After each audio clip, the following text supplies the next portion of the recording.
경제 싸움에 새우등 터진다.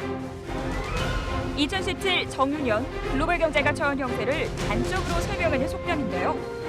이 속담처럼 지금 세계는 트럼프노믹스의 시작과 G2의 리매치, 미국의 기준금리 인상과 이로 인한 달러 가치 상승, 전 세계적인 포퓰리즘 득세 등 움직임이 심상치 않습니다. 이로 인해 해외 의존도가 높은 한국 경제는 그 어느 때보다 힘든 한 해를 보낼 것으로 예상되고 있는데요. 그렇다면 어려운 상황을 극복하기 위해서 우리는 어떤 실용성 있는 대응책이 필요할까요? 또 어떻게 개혁과 혁신을 추진해 나가야 할까요? 오늘 서정희의 경제펀치에서는 사면 초과에 빠진 2017년 한국 경제, 난관을 극복하고 순항할 수 있을지 속 시원한 한방 날려봅니다.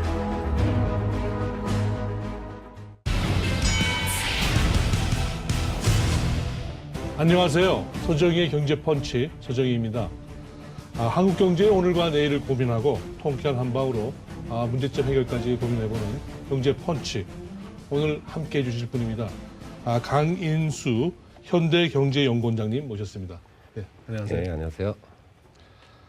새해가 시작되는데 여러모로 좀 분위기는 좀 아직은 좀 어두운 편인데요.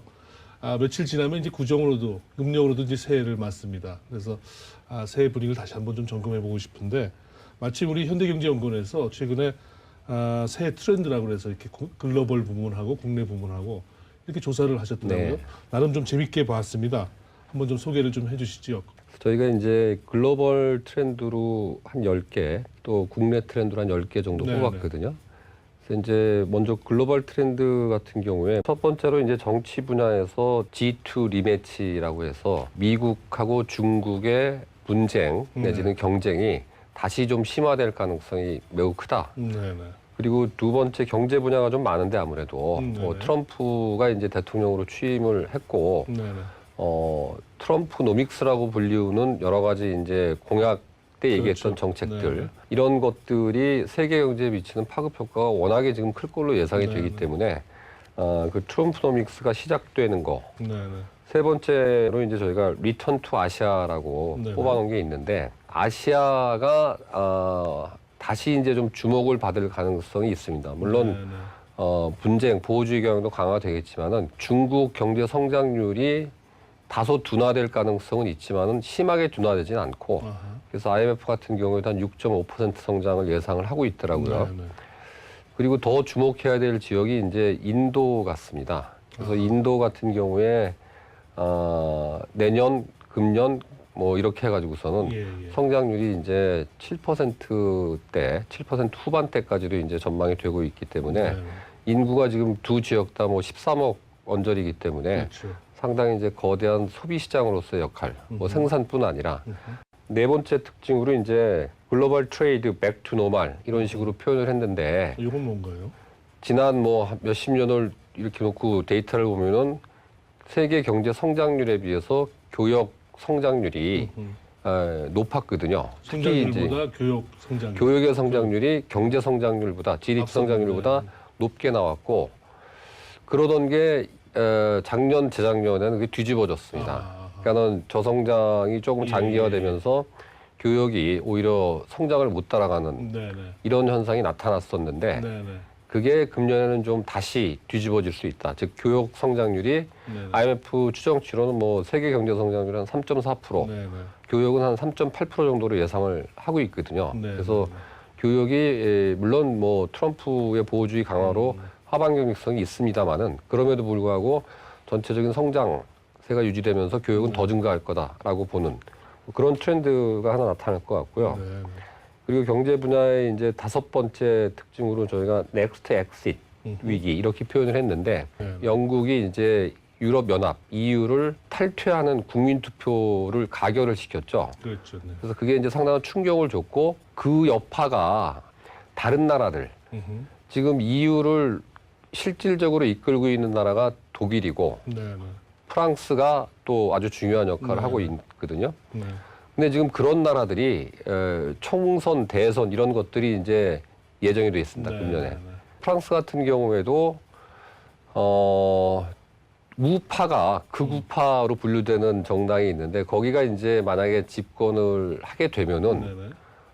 영국처럼 EU 탈퇴 여부를 국민투표에 붙이겠다. 뭐 이런 얘기를 했거든요. 네네. 독일 내에서도 독일은 사실 이제 메르켈 총리가 EU 체제를 견고하게 이끌고 네. 가겠다라는 의지가 아주 강한데 메르켈 총리 역시 이제 10월 달 정도에 그 선거가 있는데 네네. 거기에서 사선에 만약에 실패를 하게 되면은 네. 그러면은 사실 기조가 좀 달라질 수 있고 아무래도 좀 여론조사 결과를 보면은 뭐 EU 체제에 대한 그 불만도가 네, 지금 네. 절반을 절반을 넘고 있거든요. 네. 불란서하고 독일 전부 다 51% 정도 나오고 있는데 음. 이런 것들이 이제 그 도미노 뭐 탈당 네, 비슷하게 네. 그래서 아, 넥스트 그렇죠. 엑시트. 산업이나 에너지, 뭐 기타 사회문화 쪽 예. 5가지 또 뽑으셨더군요. 네. 마저 소개해 주시죠. 저희가 이제 산업 관련돼서는 About the Fourth Industrial Revolution이라고 해서 4차 산업혁명이라는 얘기가 사실 2016년도에 네. 화두였죠. 전 네. 세계적으로. 그렇죠. 다보스 포럼에서 클라우스 슈밥이라는 분이 이제 언급을 한 그렇죠. 거가 네. 우리한테도 뭐 알파고 인공지능 뭐 맞습니다. 아주 익숙합니다. 그게. 네, 네. 근데 그 4차 산업혁명이라고 하는 거가 이제 얘기가 던져진 거고 그게 이제 좀 더 구체화되고 커지는 뭐 그런 현상이 지금 금년에 좀 가속화될 것 그렇게 같다. 되겠죠. 네. 그런 의미에서 뽑아봤고요. 그 다음에 이제 7번째로 저희가 레드 체인, 레드 웨이브 요 뭔가요? 이렇게 했는데 이건 이제 중국 얘기입니다. 아, 네네. 그래서 중국도 이제 그 홍색 공급망이라는 표현을 자체적으로 쓰더라고요. 그래서 레드 서플라이 체인 보통 이제 그 글로벌 밸류 체인이라고 하는 전 세계적인 어떤 그 가치 사슬망 생산에 있어서 가치 사슬망이 이제 확산이 되어 왔는데 네. 중국이 이제 최근에 중속 성장 시대라고 하는 신창다이라고 하는 네네. 성장률이 8% 밑으로 이제 떨어지면서 과거와 같은 고도 성장은 좀 어렵다고 보고 성장률을 약간 낮추면서 거기에 맞는 정책을 실행하면서 아주 중요한 그 키워드로 부상한 게 자급도를 좀 높여나가는 그러니까 내수 시장을 중시하면서 소비 중심 그러면서 부가가치율도 높이고 네. 자체 완결 구조의 경제 체제를 갖춰가려고 하는 중국의 모습. 네네. 그리고 이제 레드 웨이브라고 하는 거는 중국의 시장 경제에서 전 세계 시장 경제에서 미치는 영향력 네네. 그런 거를 지칭하는 겁니다. 네네네. 그리고 기술과 관련돼서는 이제 4P 의료 패러다임의 전면화 이렇게 뽑았는데 네, 그 네. 4P라고 하는 게 네. 환자 개개인의 최적화된 치료법을 제공하는 뭐 이런 의료 패러다임이라는 얘기인데 P가 네. 네 가지 단어의 그 약자인데 네. 첫 번째가 이제 예측입니다. predictive라고 하는 게 첫 글자 P고 네. 두 번째가 예방, preventive. 세 번째가 개인 맞춤형, 그러니까 personalized 된 의료라는 얘기죠. 네. 그리고 마지막이 이제 참여형, participatory라는 단어 첫 글자를 따서 네. 4P라고 이제 뽑았는데 이게 사실 미국의 경우에도 이제 2015년에 정밀 의료 계획이라는 걸 발표했고 네. 이쪽 분야가 아주 빠르게 지금 늘고 있습니다. 그래서 뭐 네. 과거처럼 이제 치료 중심이 아니고 예방적이고 참여적이고 이런 특징을 가지는 의료가 상당히 확산될 가능성이 많다라고 미국 보는 같은 겁니다. 경우 워낙에 이제 의료 서비스가 네. 발전하고 이 서비스 산업을 선도하고까지 있는데 저희는 아직 의료 서비스가 뭐 그렇지는 않습니다만 그다음 에너지 이제 사회 쪽도 꼽아주셨네요. 예. 네. 에너지는 저희가 에너지 리바운드라고 이제 뽑아봤는데 석유수출국기구에서 감산 합의를 해서 하루에 120만 배럴 정도는 감산하기로 합의를 했는데 네, 그렇죠. 작년에 이제 전 세계 그 저성장의 원인 중에 하나가 네, 네. 저유가가 많이 꼽혔거든요. 네, 네. 그래서 실제로 이제 이런 합의가 이루어진 다음에 유가가 배럴당 지금 한 50달러 선 정도까지 올랐습니다. 예, 그래서 예. 잘 이제 감산 합의가 진행이 될 경우에 에너지 가격이 좀 올라갈 가능성이 있다. 네. 그러나 물론 이제 위험 요인도 있죠. 왜 그러냐면은 트럼프가 또 뭐 셰일 오일 등등 화석연료에 대해서 좀 적극적으로 네. 생산을 늘리겠다는 입장을 네, 지금 네. 발표를 했기 때문에 그 상한선은 좀 있을 것 같긴 한데 네. 그러나 그거보다는 그래도 감산 합의 영향이 좀 더 클 것 같다. 그래서 에너지 가격이 성장 저해 요인으로 작용하기보다는 어느 정도 선까지는 이제 좀 경제 회복에 도움이 되는 방향으로 나올 것 같다. 어느 정도나 좀 오른. 그게 한 뭐 그렇게 많이는 못 오를 것 같고요. 그 전문 기관들이 예측을 한 거 평균을 내보면은 뭐 한 $50대 후반 네. 요 정도까지는 보고 있는 것 같습니다. 네. 10가지 보면은 그동안 쭉 이제 좀 이렇게 최근에 진행되어 왔던 내용도 있고, 예. 뭐 저 트럼프 당선처럼 뭔가 이렇게 이제 새로운 국제정세의 변화의 어떤 흐름도 있고 이렇게 있습니다만은 특히 우리에게 큰 영향을 줄 꼭지들로는 어떻게 꼽아볼 수 있을까요? 그러니까 제일 큰 거는 뭐 트럼프 노믹스라고 불리우는 거죠. 네. 근데 저희가 뽑은 이 10개 트렌드도 네. 이 트럼프 노믹스가 실제로 어떻게 구체화되고 이행이 되느냐에 상당히 영향을 받습니다. 네. 그래서 예를 들면 뭐 G2 리매치라고 뽑아놓은 것도 실제로 중국에 대해서 뭐 보복 관세를 부과하고 환율 조작국으로 지정하고 이런 것들이 이제 가시화되면은 그게 좀 더 주목을 받을 수 있는 거고 네. 반면에 이제 아까 말씀드린 뭐 글로벌 트레이드 백 투 노멀 이런 트렌드 같은 경우에는 반대 방향으로 네. 네. 작용을 하는 거죠. 교역을 위축시킬 가능성이 있기 때문에 보호주의가 강화되면은 그리고 뭐 에너지 리바운드도 트럼프가 이제 미국이 재미있는 게 이제 미국이 사실 한 5년 전하고 지금을 비교해 보면요. 전 세계의 그 원유 생산량 네. 중에서 미국이 생산한 거의 비중이 한 8%였는데 그게 불과 한 5년 사이에 13% 정도까지 늘었거든요. 네. 네.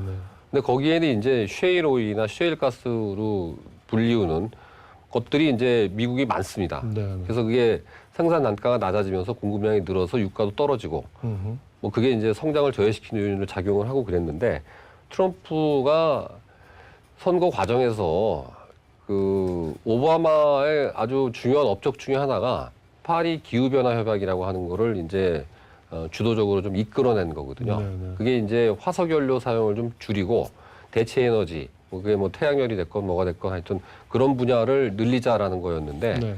이 부분에 대해서 트럼프가 뭐 처음에는 선거 과정에는 우리 그런 거 안 하겠다. 네. 네. 이런 식으로 얘기하다가 지금은 조금 입장이 완화됐어요. 뭐 예. 오픈 마인드다 이런 식의 표현을 하긴 하는데 기본적으로 트럼프는 이제 개발업을 했었고 또 뭐 본인 얘기로 나는 뭐 화석연료가 지구 온난화를 시킨다는 거를 못 믿겠다 과학적으로 네. 그렇게 얘기하는 근저에 이제 미국이 그런 산업이 상당히 있고 또 트럼프 정책 중에 중요한 거 중에 하나가 이제 감세거든요. 네. 네. 이런 감세를 하면서도 그러면은 뭐 1조 달러에 달하는 뭐 사회 간접 자본 투자 이런 얘기도 하는데 그렇죠. 돈이 뭐 어디서 나냐. 국채 발행 얘기도 많이 나옵니다만은 트럼프가 생각하는 것 중에 하나는 그러니까 세율은 낮추더라도 세금을 낼 수 있는 기업 숫자가 많아지면은 전체적으로 거두는 총 세액은 네. 뭐 크게 줄지 않는다.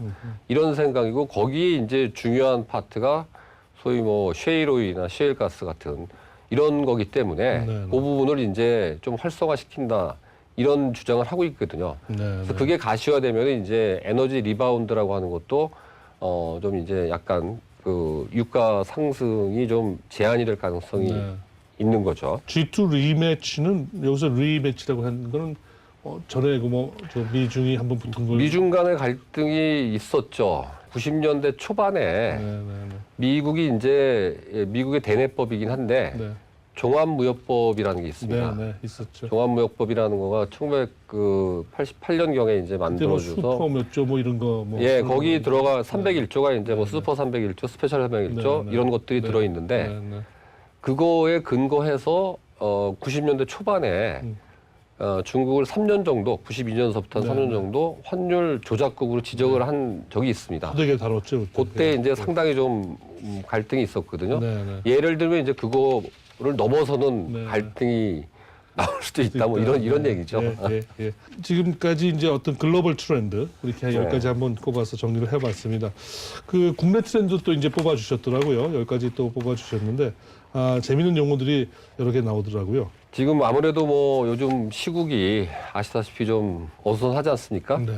그래서 첫 번째로 저희가 뽑은 게 이제 폴리틱스하고 이코노미를 결합한 단어, 그러니까 폴리코노미라고 붙였는데 조기 대선이 지금 뭐 실시될 걸로 이렇게 예상이 되고 있지 않습니까? 네, 그렇습니다. 그래서 공약들 이런 것들이 좀 많이 나올 텐데 그게 이제 우리나라의 뭐 근본적인 뭐 저성장 기조를 탈출할 수 있는 해법이 제시가 될 수도 있겠지만은 네. 일단은 돼야 되니까 표를 얻기 위한 어떻게 보면 좀 퍼퓰리즘적인 뭐 이런 얘기들이 좀 많이 쏟아져 나올 가능성이 있기 때문에 좀 우려가 된다. 네, 그게 이제 첫 번째 그 중요 트렌드로 뽑았고요. 네. 두 번째 정치 외교 통일 분야에서 이제 북핵 3D 해법 모색이 좀 난항을 겪을 것 같다. 그렇게 뽑았는데 뭐 3D라고 하는 거는 이제 억지입니다. 억지.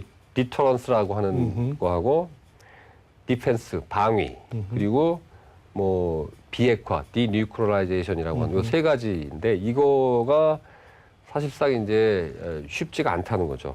북한은 이제 그 핵 보유국 인정을 주장을 하고 있습니다. 핵 보유국을 인정을 해달라. 그리고 나서 후평화협정에 가서 논의를 하겠다. 근데 이게 사실은 이제 트럼프하고 김정은하고 뭐 공통점이 있다면은 예측이 잘 안 된다. 네. 뭐 이런 특성이 있기 때문에 어떻게 될지는 모르겠습니다만은 지금까지는 이제 트럼프가 임명한 강요들이 이제 매파라고 그러죠. 약간 강경한 입장에 있는 사람들이 많이 지금 임명이 되고 있기 때문에 요거가 사실 이제 우리가 바라는 해결책이 쉽게 나올 트럼프 등장과 관련이 있는 거죠. 그러니까 북핵 문제 어떻게 보면 꾸준히 제기되어 이제 고전적인 문제일 이건 이제 수도 트럼프 있는데 플러스 중국이죠. 네. 그러니까 우리가 변화되는 그동안에 이제 비핵화할 때 뭐 여러 가지 얘기할 때 중국이 실질적으로 여기에 적극적으로 참여를 안 하면은 북한을 움직이지 못한다라는 거죠. 그래서 이게 지금 미중 간의 갈등이 심화되면은 이 문제도 좀 뭐 병행해서 어려워질 가능성이 있다 그런 얘기입니다. 그리고 경제하고 관련돼서는 저희가 세 가지를 뽑았는데 한국 경제가 이제 뉴트럴 진입, 그러니까 중립적인 어떤 상태에 진입했다. 저금리 정책을 통한 경기 부양을 해온 거죠. 지난 몇 년 동안 사실은. 근데 그렇게 했음에도 불구하고 경제가 실질적으로 성장하지 못하는 그런 중립적인 상태가 유지되고 있다라는 겁니다. 그러니까 통화 정책이라고 하는 이런 거에 경기 부양 효과가 상당히 좀 없어지는 이게 사실 우리만의 특징은 아니지만은 우리도 이렇게 돼 가고 있기 때문에 정책 수단으로서 통화 정책의 유용성이 좀 의심받고 있는 뭐 이런 상황에 우리도 진입을 한 것 같다.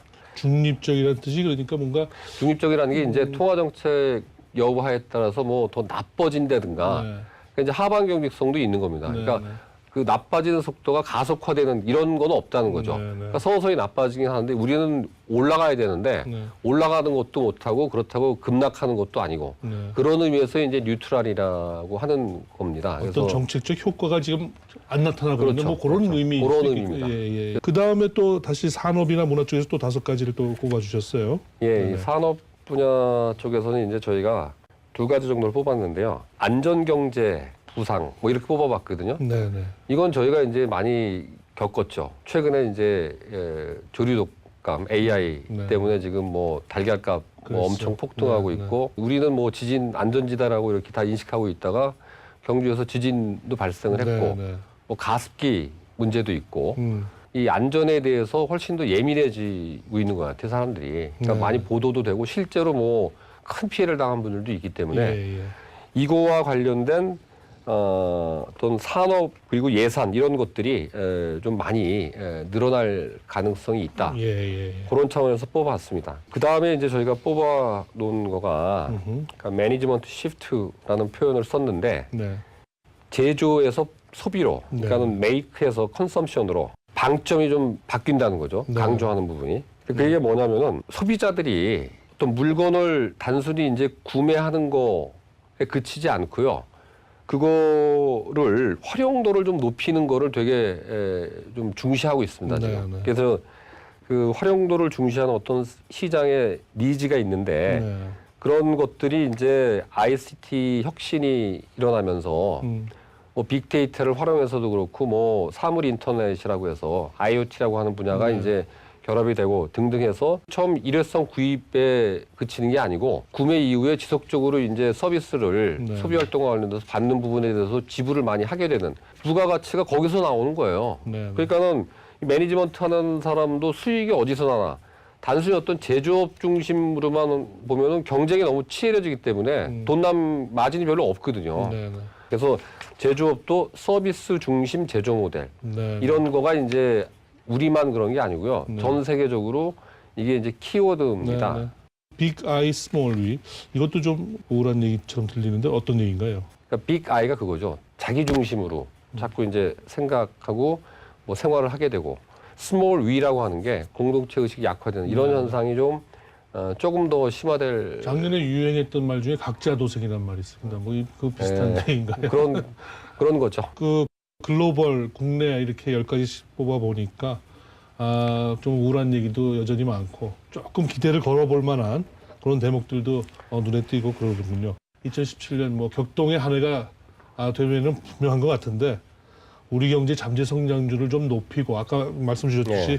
창조 경제 그 이후 네. 새로운 뭔가 그 성장 담론의 단초를 어디서 찾으면 좋을까요? 끝으로 한번 우리 강 원장님 어떤 지론이 있으시면 하나 한번 해주시죠. 지금 잠재 성장률이라고 하는 거를 구성하는 요소는 아까도 말씀드렸지만은 노동 그리고 자본, 생산성 이거 세 가지거든요. 네네. 근데 이제 노동은 생산 가능 인구를 지금 단기간에 획기적으로 늘리는 거는 참 쉽지 않습니다. 네네.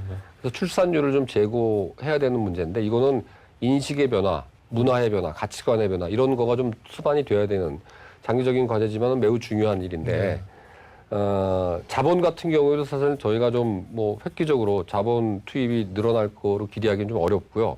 역시 제일 중요한 건 이제 생산성을 끌어올리는 거죠. 네. 그럼 생산성이라고 하는 거를 끌어올리는 거가 노력을 저희가 안 한 건 아닙니다. 네. 상당히 많은 노력을 해왔는데 그럼에도 불구하고 이제 4차 산업혁명이라고 하는 거가 화두가 된 데서 알 수 있듯이 네.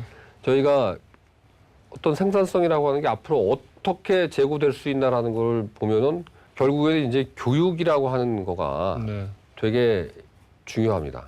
그래서 이제 뭐 융합이 강조되고 창조가 강조되고 이런 거가 있지만은 기본적으로 제 생각에는 저희가 이제 교육도 그렇고 생산성을 끌어올리기 위해서 좀 단기적으로 저희가 할 수 있는 것 중에 하나는 네. 네. 평가 보상 시스템을 좀 바꿀 필요가 있습니다. 그러니까 뭔가 네. 시도를 해보고 뭐 실패를 설사 하더라도 다시 좀 재기해서 뭔가를 할 수 있는 뭐 이런 제도적인 틀이 좀 갖춰져야 된다는 거죠. 네. 네. 저희가 이런 시스템을 좀 바꾸려고 하는 노력이 좀 병행이 되면은 네. 뭐 생산성 제고에도 좀 기여가 되지 않을까 이런 네. 생각을 합니다. 네, 공감이 충분히 가는 말씀입니다. 지금까지 그 현대경제연구원 강인수 원장님 모시고 올해 한국 경제 운명을 좌우할 글로벌 트렌드, 국내 트렌드 이렇게 한번 짚어봤습니다. 오늘 귀한 시간 내주셔서 감사합니다. 예.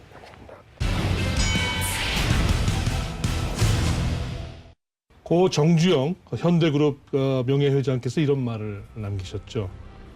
경제 전선에서의 경쟁은 총칼 없는 전쟁이다. 요즘에 아주 어울리는 그런 말이기도 한 것 같습니다. 올해는 그 어느 해보다도 치열한 경쟁과 파고가 예상이 됩니다. 철저한 준비와 대응으로 한국 경제가 또 한 번의 도약을 마련해서 큰 성공을 가져올 수 있도록 그런 해가 될 수 있는 한 해가 됐으면 하는 바람입니다. 서정의 경제 펀치 여기서 그만 줄이겠습니다. 시청해 주셔서 대단히 감사합니다.